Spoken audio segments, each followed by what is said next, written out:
ನಮಸ್ಕಾರ. ಇವತ್ತು ಒಂದು ಆಧುನಿಕ ಕಥೆಯನ್ನು ನಿಮಗೆ ಹೇಳ್ತೇನೆ. ಅಂದರೆ ಇದು ಒಂದು ಸೋಷಿಯಲ್ ಮೀಡಿಯಾದಲ್ಲಿ ನಾನು ಕೇಳಿರುವಂತಹ ಕಥೆಯನ್ನೇ ಒಂದು ಸ್ವಲ್ಪ ಬೇರೆ ರೀತಿಯಲ್ಲಿ ತಮ್ಮೆದುರಿಗೆ ಪ್ರಸ್ತುತಪಡಿಸುವುದಕ್ಕೆ ನೋಡ್ತಾ ಇದ್ದೇನೆ. ಯಾರೊಬ್ಬರು ಶ್ರೀಮಂತರು ಹೀಗೆ ದಾರಿಯಲ್ಲಿ ನಡೆದುಕೊಂಡು ಹೋಗುವಾಗ ಒಂದು ಚಿಕ್ಕ ನಾಯಿ ಮರಿ ಸಿಗುತ್ತೆ.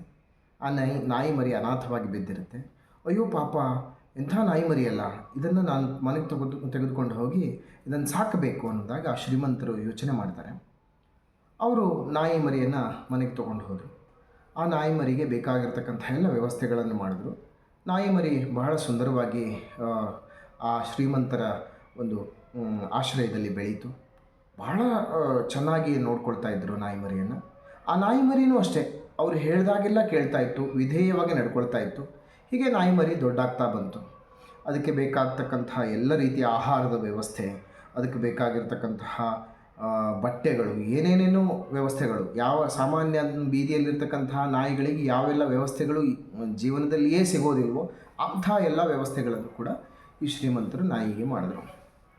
ಹೋಗ್ತಾ ಹೋಗ್ತಾ ಹೋಗ್ತಾ ಏನಾಯಿತು, ಇಷ್ಟು ವಿಧೇಯವಾಗಿರ್ತಕ್ಕಂತಹ ನಾಯಿ ಮರಿ ಏನು ಮಾಡ್ತು ಅಂತಂದರೆ, ಇವ್ರು ಹೇಳೋ ಮಾತುಗಳನ್ನೇ ಕೇಳ್ತಾ ಇಲ್ಲ. ಬಾ ಅಂದರೆ ಬರೋದೇ ಇಲ್ಲ, ದೂರಕ್ಕೆಲ್ಲೋ ಹೋಗುತ್ತೆ. ಸುಮ್ಮನೆ ಇರು ಅಂತಂದರೆ ಸುಮ್ಮನೆ ಬೊಗಳೋದು, ಸುಮ್ಮನೆ ಶಬ್ದ ಮಾಡೋದು, ಹೀಗೆ ಅವಿಧೇಯವಾಗಿ ವರ್ತಿಸೋದಕ್ಕೆ ಶುರು ಮಾಡಿಬಿಡುತ್ತೆ ಇದ್ದಕ್ಕಿದ್ದ ಹಾಗೆ. ಆವಾಗ ಈ ಶ್ರೀಮಂತರಿಗೆ ಇದೇನಿದು ಹಿಂಗಾಯ್ತಲ್ಲ ಅಂತ ಆಶ್ಚರ್ಯ ಆಗುತ್ತೆ. ಕೊನೆಗೆ ಇದನ್ನು ನಾನು ಡಾಕ್ಟ್ರ್ ಹತ್ರ ಕರ್ಕೊಂಡು ಹೋಗ್ತೇನೆ ಅಂತ ಅಂದ್ಕೊಂಡು ಪಶುವೈದ್ಯರ ಹತ್ರ ಕರ್ಕೊಂಡು ಹೋಗ್ತಾರೆ.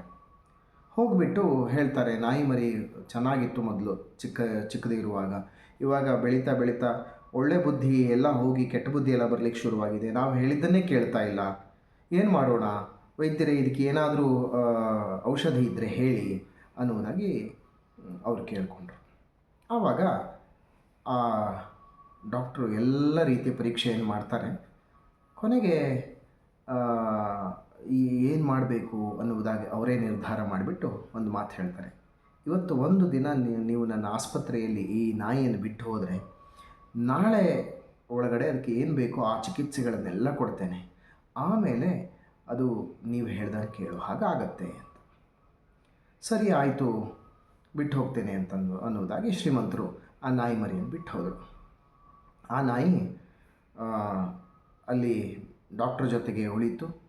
ಡಾಕ್ಟ್ರು ಪಕ್ಕದಲ್ಲಿರುವ ಕಂಪೌಂಡ್ರನ್ನು ಕರೆದು ಹೇಳಿದ್ರು, ನೋಡಪ್ಪ, ಈ ನಾಯಿ ಮರಿಗೆ ಮತ್ತು ಇನ್ನೇನಾಗಲಿಲ್ಲ, ಕೊಬ್ಬು ಜಾಸ್ತಿ ಆಗಿದೆ, ಹಾಗಾಗಿ ಇದನ್ನು ತೆಗೆದುಕೊಂಡು ಹೋಗಿ ದನಗಳ ಜೊತೆಗೆ, ಅಂದರೆ ಎಮ್ಮೆಗಳ ಜೊತೆಗೆ ಕಟ್ಟು. ಇದಕ್ಕೆ ಇನ್ನು ಅವರು ಶ್ರೀಮಂತರು ಬರುವವರೆಗೂ ಕೂಡ ಯಾವುದೇ ಕಾರಣಕ್ಕೆ ನೀರೊಂದನ್ನು ಬಿಟ್ಟು ಬೇರೆ ಏನನ್ನೂ ಕೊಡಬೇಡ, ಆಹಾರವನ್ನು ಕೊಡಬಾರ್ದು. ಮತ್ತು ಪ್ರತಿ ಗಂಟೆಗೆ ಒಂದು ಸರಿಯಾದಂಥ ಒಂದು ಚಡಿ ಏಟನ್ನು ಹಾಕು. ಅದಕ್ಕೆ ಕಷ್ಟ ಅನ್ನೋದು ಏನು ಅಂತಲೇ ಗೊತ್ತಿಲ್ಲ, ಹಾಗಾಗಿ ಅದು ಈ ರೀತಿಯಾಗಿ ಆಡ್ತಾ ಇದೆ, ಅವಿಧೇಯವಾಗಿ ವರ್ತಿಸ್ತಾ ಇದೆ. ಹಾಗಾಗಿ ಅದಕ್ಕೆ ಸರಿಯಾದ ಕಷ್ಟವನ್ನು ಕೊಡಬೇಕು ನಾವು. ಹಾಗೆ ಕಷ್ಟ ಕೊಟ್ಟರೆ ಎಲ್ಲ ರೀತಿಯಲ್ಲಿಯೂ ಸರಿ ಹೋಗುತ್ತೆ. ಅದೇ ಪ್ರಕಾರ ಕಂಪೌಂಡರ್ ಅದನ್ನು ತೊಗೊಂಡು ಹೋಗಿ ದನಗಳ ಮಧ್ಯದಲ್ಲಿ ಕಟ್ಟಿ ಹಾಕ್ತಾನೆ. ಆಮೇಲೆ ಅದಕ್ಕೆ ನೀರನ್ನು ಮಾತ್ರ ಕೊಡ್ತಾನೆ. ಕೊನೆಗೆ ಒಂದು ದಿನ ಹೀಗೆ ಕಳೆದು ಹೋಗುತ್ತೆ. ಆ ಶ್ರೀಮಂತರು ಬರ್ತಾರೆ. ಬಂದುಬಿಟ್ಟು ನಾಯಿ ಮರಿ ಹೇಗಿದೆ ಈಗ ಅಂತ ಕೇಳಿದರೆ, ಆ ನಾಯಿ ಬಿಟ್ಟ ತಕ್ಷಣ ಶ್ರೀಮಂತರ ಮಡಿಲಿಗೆ ಹೋಗಿ ಕೂತ್ಕೊಂಡು ಕುಯ್ ಕುಯ್ ಅಂತ ಶಬ್ದ ಮಾಡ್ತಾ ಅತ್ಯಂತ ವಿಧೇಯವಾಗಿ ವರ್ತಿಸೋದಕ್ಕೆ ಶುರು ಮಾಡ್ತು. ಆವಾಗ ಆ ಡಾಕ್ಟ್ರು ಬಂದು ಹೇಳ್ತಾರೆ, ನೋಡಿ, ನೀವೆಲ್ಲ ಸವಲತ್ತುಗಳನ್ನು ಕೊಟ್ಟು ಈ ನಾಯಿ ಮರಿಯನ್ನು ಸಾಕಿದ್ದೀರಿ. ಈ ನಾಯಿ ಮರಿ ಏನಾಗಿದೆ ಅಂತಂದರೆ, ಈ ನಿಮ್ಮ ಮನೆ ಏನಿದೆ ಅದಕ್ಕೆ ತಾನೇ ಓನರ್ ಅನ್ನುವುದಾಗಿ ಅಂದ್ಕೊಂಡ್ಬಿಟ್ಟಿದೆ. ಅದು ತಾನೇ ಯಜಮಾನ ಈ ಮನೆಗೆ ಅನ್ನುವುದಾಗಿ ಅಂದ್ಕೊಂಡ್ಬಿಟ್ಟಿದೆ. ತಾನು ಈ ನಾಯಿ ಮನೆಯಲ್ಲಿ ಇರಬೇಕಾಗಿತ್ತು, ನಾನು ಇವರ ವಿಧೇಯನಾಗಿ ವರ್ತಿಸಬೇಕಾಗಿತ್ತು ಅನ್ನೋದನ್ನು ಮರೆತುಬಿಟ್ಟು ಇನ್ನೇನೋ ಮಾಡ್ತಾಯಿದೆ. ಹಾಗಾಗಿ ನೀವು ಇವಾಗ ಇದನ್ನು ಮನೆಗೆ ಕರ್ಕೊಂಡು ಹೋಗಿ, ಎಲ್ಲ ಕಲಿಸಿದ್ದೇನೆ ನಾನು, ಕಷ್ಟ ಅಂದರೆ ಏನು ಅನ್ನೋದನ್ನು ಅರ್ಥ ಮಾಡಿಸಿದ್ದೇನೆ ನಾನು ಅಂತ ಡಾಕ್ಟ್ರು ಹೇಳ್ತಾರೆ. ಆವಾಗ ಓಹ್, ಹೀಗಾಗಿರೋದಾ ಅನ್ನುವುದಾಗಿ ಅವರಿಗೆ ಅರ್ಥ ಆಗುತ್ತೆ. ಸ್ನೇಹಿತರೆ ನೋಡಿ, ನಾವು ಎಷ್ಟೋ ಅನಾಥರಿಗೆ ನಮ್ಮ ದೇಶದಲ್ಲಿ ಆಶ್ರಯ ಕೊಟ್ಟಿದ್ದೇವೆ. ಎಲ್ಲಿಂದಲೋ ಬಂದಿರತಕ್ಕಂಥವರಿಗೆಲ್ಲ ಆಶ್ರಯ ಕೊಟ್ಟಿದ್ದೇವೆ. ಅವರು ಸುಖವಾಗಿಲ್ಲಿದ್ದಾರೆ. ಇತ್ತೀಚೆಗೆ ಏನಾಗಿದೆ ಅಂತಂದರೆ, ಅವರೇ ಈ ಮನೆ ಯಜಮಾನ್ರೇನೋ ಅನ್ನೋ ಹಾಗೆ ವರ್ತಿಸ್ತಾ ಇದ್ದಾರೆ. ನೀವು ಈ ಕಥೆಯನ್ನು ಸರಿಯಾಗಿ ಅರ್ಥ ಮಾಡ್ಕೋಬೇಕು. ಧನ್ಯವಾದ.